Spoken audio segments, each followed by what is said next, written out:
Oh my god. So now let's be honest. Everyone kind of knew Shazam wasn't going to be the great thing, that it was going to be. And like now they're showing that all the spoiled stuff is already coming out in the trailers. At the point that if you watch it, nothing new is gonna come out. Now, when that happens, that's kind of a sign that you know that they're desperate. They're trying to make their money back. So Shazam came last week on Thursday in the hopes that Fury of the Gods would make their money, and their weekend box office ended up making just 3.4 million, which makes it officially dead last when it comes to the DC of failure list, like the top 10 or something. So to put you in perspective, Birds of Prey was dead last, before this, and it only made 4 million. This one made 3.4 million. And now Shazam Fury of the Gods wins the throne for the least box office hit, bro. And you're just like, I'm kind of not surprised. I knew it wasn't going to do that great, but I didn't think it was going to do, this bad. Essentially. So in this episode, we're going to talk about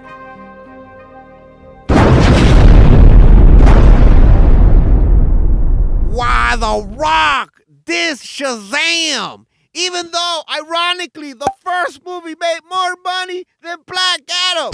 God damn! So bro, I mean, it's kind of, the irony is, what's obvious is that the older movie, the more money it made, so let's just say 2020, Birds of Prey, it didn't do so well. Then 2022, from last year after that, was Suicide Squad, and that made 4.1 million. Do you see kind of the difference, what's going on?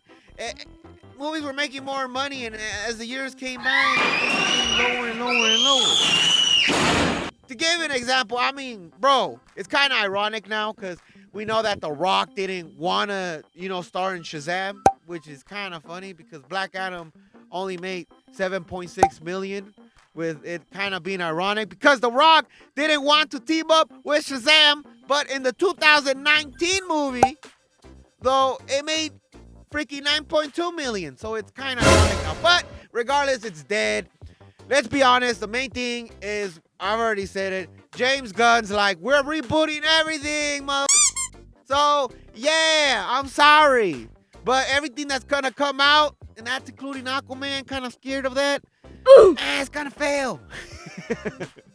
Oh, and let's not forget about that Wonder Woman, the 1984 one. That one was a stinker. Oh my God, I don't know what they were thinking about that one. But yeah, and while everyone is hoping it does better in the upcoming weekend, Shazam Fury of the God has had a 53% in the Rotten Tomatoes score. But we're talking about critics here.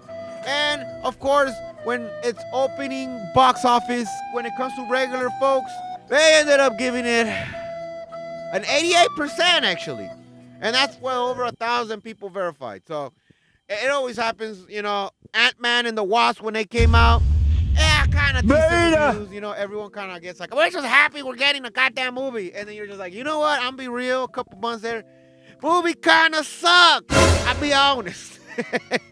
So one of the reviews on the Rotten Tomatoes is, they said it's bombastic and overstimulating carnival that relies heavily on CGI and a crushing and clinging soundtrack to fake its ambitious scale.